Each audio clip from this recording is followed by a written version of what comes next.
자, 오늘 첫 번째 주제는 계절에 맞춰서 준비를 해왔습니다. 여름이잖아요. 매미가 곧 이제 우리나라에 나오게 될 텐데 지금 벌써 미국은 매미로 핫합니다. 매미개똥이라고 불리는 수십조, 아니 수십조도 아니야. 여기 기사 보니까 1000조마리 매미떼가 미국을 덮친다. 근데 그게 221년 만의 일이래요. 221년 만에 1000조마리의 매미가 미국으로 몰려든다는 이제 기사를 저도 이제 유튜브 같은 데서 봤는데, 자, 영상을 한번 볼까요? 간단하게 짧게 제가 편집을 했어요. 벌써 이제 기어 올라오고 있어요. 이거 한 달 전 영상이거든요. 한 달 전 영상인데, 이야, 장난 아니죠? 매미가, 어후. 지금 우리나라는 아직 나오려면은 더 멀었는데 지금 미국은 벌써 이렇게 매미가 득실득실해요. 근데 이 매미의 정체가 뭐냐면 주기매미입니다. 주기매미. 뭐 종 이름은 아니고 이제 13년, 17년 주기를 가진다고 해서 주기매미인데, 이 주기매미가 미국 중서부 동부 지역에만 서식하는 매미예요. 근데 221년 만에 등장이란 얘기는 13년짜리의 생활사를 갖는 매미랑 17년짜리 생활사를 갖는 매미가 동시에 등장하는 시기가 2024년이다. 근데 그게 221년 전에 한번 일어났었다는 거죠. 왜냐면 13과 17의 최소 공배수가 221이니까. 그래서 221년 만에 13년 주기의 매미와 17년 주기의 매미가 한 번에 훅 나타날 거다. 그래서 아주 지금 미국은 매미로 몸살을 앓게 되는 지금 그런 상황에 처해 있는데, 주기매미가 뭐 매미 한 살이에 크게 어긋나진 않아요. 똑같아요. 매미가 땅속에서 약충 시절을 보내죠. 단 5번 정도의 탈피를 합니다. 근데 그 기간이 무려 한 그룹은 13년, 한 그룹은 17년, 땅속에서만. 그리고 마지막에 나무로 올라와가지고 아시다시피 이제 수컷은 울면서 암컷한테 구애의 노래를 부르고, 그렇게 해서 짝짓기를 하는데 한 그렇게 우는 기간이 한 2주 정도 돼요. 짝짓기를 위해서 17년을 태우는 곤충입니다. 17년을. 강산이 2번 바뀌는 곤충이에요. 강산이 2번 바뀌는 동안 땅속에서 그 시간을 보내는 곤충인데, 사실은 미국은 지금뿐만 아니라 예전부터 주기매미로 몸살을 앓았죠. 이게 1970년대의 뉴욕타임즈 기사인데, 노래하는 매미가 온다, 이런 기사가 주기적으로 계속 나왔어요. 미국에서는. 그러니까 뭐 어제 오늘 일만은 아니에요. 항상 예전부터 계속돼 왔던, 왜냐면 주기 매미니까. 그러다가 이제 이번에 특히 13년 주기 매미와 17년 주기 매미가 이제 한꺼번에 나타난다 해가지고 이 이슈가 된 건데, 사실은 뭐 주기 매미가 미국인들 사이에서는 굉장히 유명했죠. 1800년대만 보더라도 이 매미 떼를 로커스트 플래그, 그러니까 황충, 메뚜기 황충 아시죠? 노랗게 변하는 녀석들, 그런 식으로 여겼어요. 그래서 이 로커스트라고 불렀거든요. 근데 보면은 이제 학명은 매미거든요. 그래서 미국인들 사이에서는 이 주기매미의 존재가 엄청 이제 유명했었죠. 근데 좀 이해가 안 가기도 해요. 왜냐면은, 아니, 뭐 13년 주기 매미, 17년 주기 매미 동시에 나타나는 게 뭐 그게 대수인가? 호들갑 떨 일인가? 그런 생각이 들지 않나요? 그런데 매미가 사는 서식지를 보면은 달라질 겁니다. 이게 주기매미 그룹의 서식지거든요. 주기매미가요, 한두 종이 있는 게 아니에요. 한두 종이 있는 게 아니고 총 15그룹이 있습니다. 지금 17년산 매미가 12그룹이 있고요. 13년산 매미가 3그룹이 있어요. 그런데 이번에 나오는 매미는 2024년이니까 17년 주기 매미 중에 브루드 13이라는 그룹의 매미, 그 다음에 브루드 19라는 그룹의 13년 주기 매미, 그러니까 17년 주기 매미 중에는 13그룹, 13년 주기 매미 중에는 19번 그룹. 이게 이 한 그룹에 한 종만 있는 게 아니에요. 한 그룹에 막 3종이 있을 때도 있고, 한 그룹에 뭐 2종이 있을 때도 있고. 그런데 얘네들이 나오는 범위를 보면은 지금 브루드 13이 어디야? 여기랑 지금 브루드 19, 13년 주기 매미, 이 하늘색, 여기 이렇게 겹쳐서 한 번에 등장하기 때문에 엄청난 수의 매미가 이제 나오는 겁니다. 지역도 굉장히 넓고. 사실은 주기매미의 그룹을 이 과학자가 분류를 했어요. 찰스 레스터 말렛이라고 곤충학자가 한 총 30개의 주기매미 그룹을 분리했는데, 이제 지금 관찰해보니까 없는 그룹도 많고, 그다음에 멸종한 종도 있고, 이래가지고 지금은 총 15그룹의 주기매미가 있습니다. 그래서 이번에 나오는 2그룹의 매미가 17년 주기매미와 13년 주기매미다. 지도를 조금 더 간략화시키면 이렇게 단순하게 이렇게 볼 수 있어요. 여기는 17년 주기, 아까 여기 말한 여기 13년 주기 매미, 얘는 17, 얘는 13, 이렇게 매미들이 나와요. 올해. 그래서 지금 1000조마리가 나온다는 거고, 얘네들이 얼마나 왔냐면 어떤 과학자가 계산을 해놨더라고요. 주기매미의 몸 길이가 평균 2.5cm라고 봤을 때 1조마리만 있어도 지구에서 달까지 33번 왕복. 근데 아까 몇 마리 나온다고 했죠? 1000조마리 몇 번이야? 33,000번 왕복하는 거 아닌가? 어마어마한 숫자죠. 어마어마한 숫자 진짜.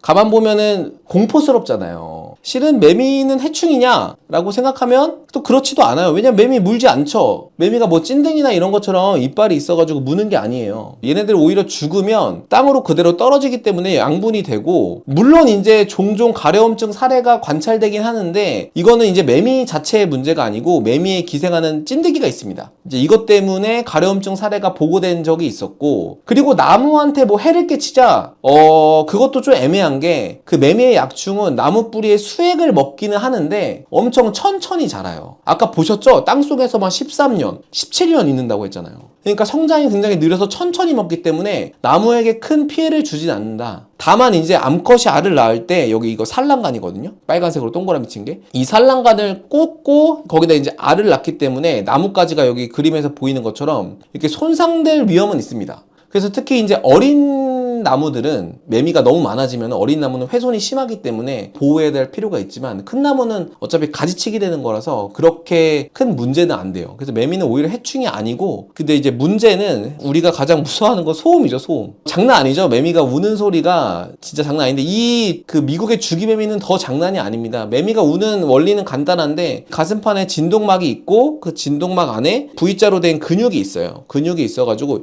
이게 왔다 갔다 왔다 갔다 왔다 갔다 왔다 갔다 하면서 퉁퉁퉁퉁 튕기는 거거든요. 그러면서 맨맨맨맨맨맨맨 막 이렇게 우는데, 미국의 주기매미가 우는 데시벨, 그러니까 소리 세기가 100데시벨이다. 이 화물열차나 트럭이 지나갈 때가 90데시벨이고, 우리나라에서 좀 크게 운다고 하는 매미가 말매미인데 걔네도 90데시벨이거든요. 근데 이게 10데시벨 차이라서 얼마 안 나는 것 같은데, 10데시벨 차이면 10배입니다. 10배 여러분. 이게 로그 함수라서 10배예요. 그러니까 이 아메리칸 매미들은 다릅니다. K매미랑은.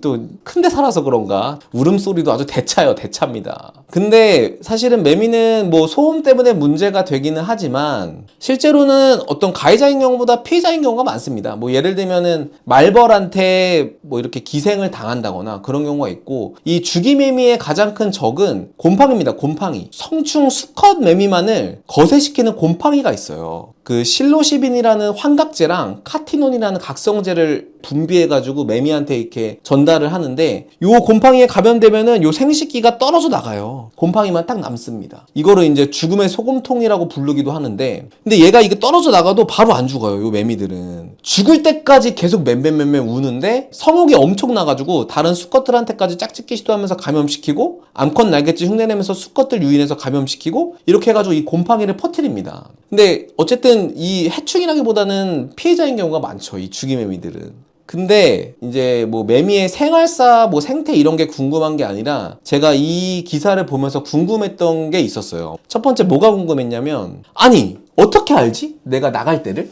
그렇지 않나요? 땅속에 뭐 있었는데 도대체 얘가, 매미가 이제 한 17년 됐나? 13년 됐나? 이걸 어떻게 알죠? 리처드 카반이란 박사가 연구한 사례가 하나 있었습니다. 2000년도에 연구를 했고, 그 다음 최근에 또 사이언티픽 아메리칸 잡지에 실리기도 했었는데, 이 내용이, 박사가 어떤 거에 좀 집중을 했냐면, 나무가 매년 이제 싹을 틔우고 꽃을 피우잖아요. 이게 1년 주기로 요 사이클이 반복이 되는데, 특히 꽃을 피우는 요 기후가 조금 따뜻해지는 요 시기, 요 시기에는 그 물관에서, 매미가 그 물관에 입을 탁 꽂아가지고 빨아먹거든요. 근데 그 물관에서 아미노산이 굉장히 풍부해진대요. 이 박사는 이거를 이제 봄의 묘약이라고 불렀거든요. 이 박사가 어떤 실험을 하냐면요, 17년 주기 매미에서 매미의 약충 중에 15년 된 약충을 골라냈어요. 15년 된 약충을 골라내가지고 어떤 실험을 했냐면요, 그 실험실에서 나무를 갖다 놓고 나무가 자라는 환경을 조절을 했는데, 보통 나무가 1년에 한 번 꽃을 피우고 이렇게 시들잖아요. 근데 이거는 이제 빛을 잘 조절해가지고 1년에 2번 꽃을 피우고 2번 시들게 했어요.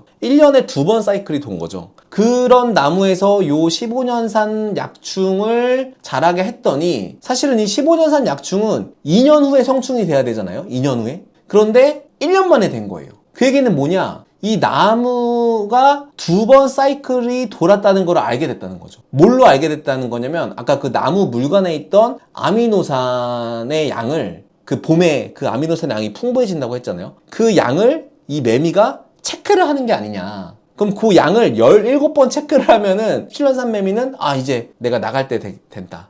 이렇게 계산을 하는 거고 13년 주기 매미는 그 숫자를 13번 카운트할 수 있다는 거죠. 근데 유전자적 수준에서 밝혀진 게 아니기 때문에 대부분의 과학자들이 얘기하는 바는 이거예요. 물관에 있는 그 아까 양분 있잖아요. 아미노산. 봄의 묘약이라고 했던. 그 양분 변화가 중요한 것 같지만 실제로 매미가 물관의 양분 변화의 횟수를 세는지는 모른다. 그래서 여전히 우리는 매미가 시간을 추적하는 방법에 대해 모른다 라고 마사바이스라는 생태학자가 인터뷰를 했는데 그래서 아직 정확히 매미가 어떻게 시간을 추적하는지는 모릅니다. 이게 미스터리예요. 아직도 이 주기 매미에 대한.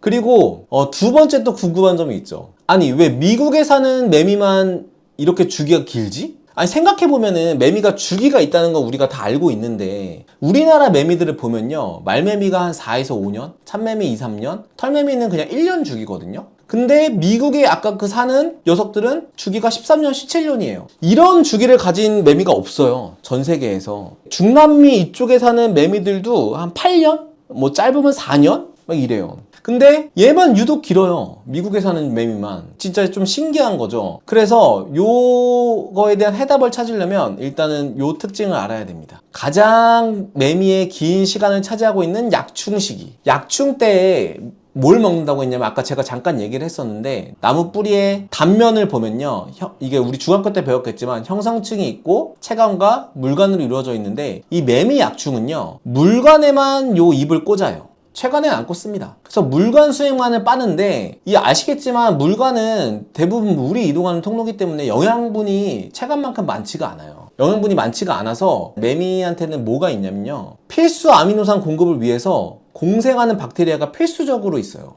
그러니까 그 물관에 양분이 풍부하지 않기 때문에 이 아미노산을 대신해서 생성해주는 박테리아들이 살고 있습니다. 두 종이 살고 있는데 얘네들이 없으면 이 매미가 죽어요. 자 그러면 이 약충 시기가 이제 길어지게 된 원인을 대충은 추측할 수가 있습니다. 나무가 잘 자라지 못하는 기후를 가진 지역 그리고 나무가 잘 성장하는 기후를 가진 지역 요 두 지역이 있다고 봤을 때 나무가 잘 성장하지 못하는 기후의 지역에서는 매미가 영양소가 훨씬 적으니까 약충 기간이 길 거잖아요. 약충이 성충이 될 때까지 충분히 성장하려면 그 적은 영양소 가지고 오랫동안 빨아먹어야겠죠. 그런데 나무가 잘 성장하는 기후에서는 뭐 영양소가 많으니까 약충 기간이 짧을 수 있어요. 그러면은 약충 기간이 길다는 거는 나무가 잘 성장하지 못하는 기후이겠구나 라고 생각해 볼 수가 있겠죠. 자 그런데 여기서 의문점이 생기셔야 합니다. 왜냐면 미국이 그렇게 추운 나라는 아니거든요. 특히 그러니까 매미가 뭐 한 요 정도에 살았었잖아요. 그 주기 매미들이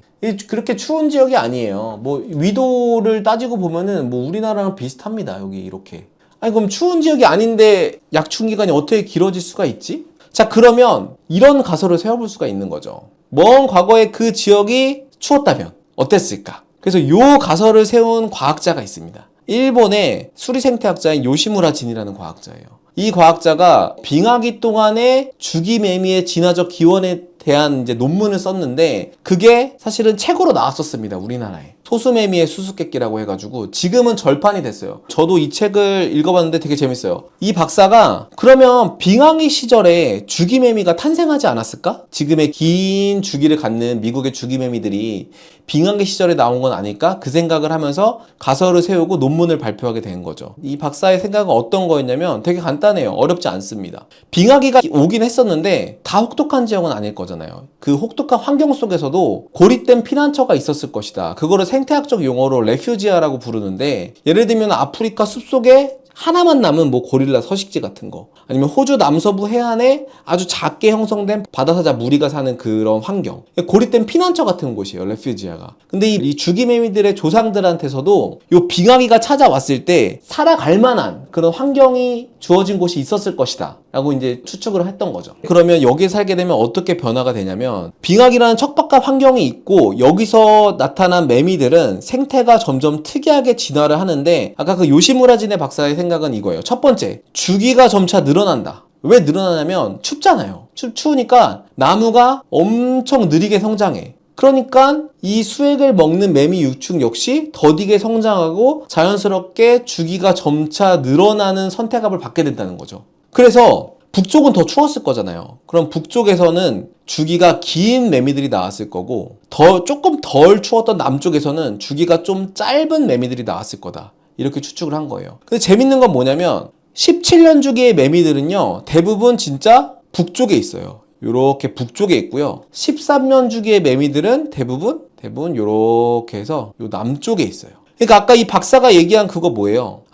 더 추웠던 북쪽은 주기가 길어진 17년 주기, 14에서 18년 주기의 매미들 중에 17년 주기 매미가 나왔을 거고, 좀 덜 추웠던 남쪽에서는 성장이 좀 더 빨리 일어났을 테니까 13년 정도 주기쯤 되는 매미들이 나왔을 거다. 이렇게 추측을 한 거죠. 주기가 그렇게 해서 점차 늘어났는데 북쪽과 남쪽의 매미들이 조금 차이가 있었을 것이다. 그 주기가. 북쪽은 17, 남쪽은 13 이런 식으로. 자, 그리고 두 번째 어떤 변화가 일어났냐면 동시에 많은 수가 태어나서 한꺼번에 같은 해에 많은 수가 태어나서 활동하는 매미들이 등장한다. 상식적으로 우리가 밀도가 높아져서 개체군한테 불리할 것 같다는 생각이 드는데 실제로 그렇지 않다는 거예요. 이게 엘리 효과라고 해서 오히려 인구 밀도가 낮은 혹독한 환경에서는 밀도가 높은 개체군이 생존에 유리하다는 거예요. 왜냐면은 한 번에 많이 나타나야 번식에 유리하잖아요. 짝을 찾을 확률이 많아지잖아요.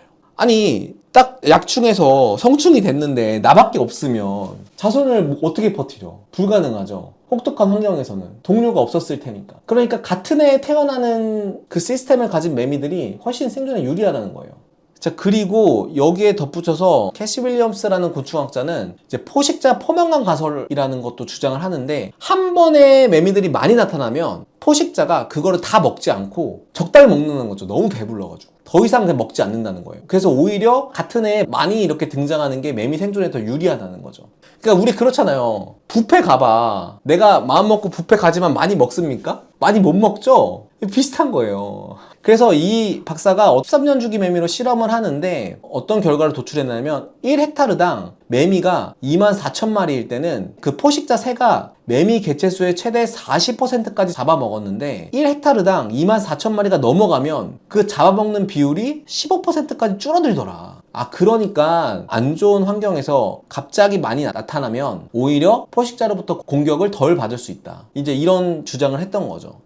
그 요시무라 진 박사는 또 한 가지 더 얘기를 하는데, 추가 연구에서 무슨 얘기를 하냐면, 왜 한 번에 많이 나타나는 게 좋냐? 성충의 밀도가 손실되는 걸 막을 수 있다. 뭐냐면 한 마리 성충이 알 100개를 낳는다고 가정을 해보는 거예요. 알 100개 중에 10개는 1년 일찍 깨어나고 그 다음에 1년 늦게 깨어나는 알이 10개면 총 20마리는 자손을 못 만들잖아요. 못 만드니까 걔네들은 멸종할 수 있는 거죠.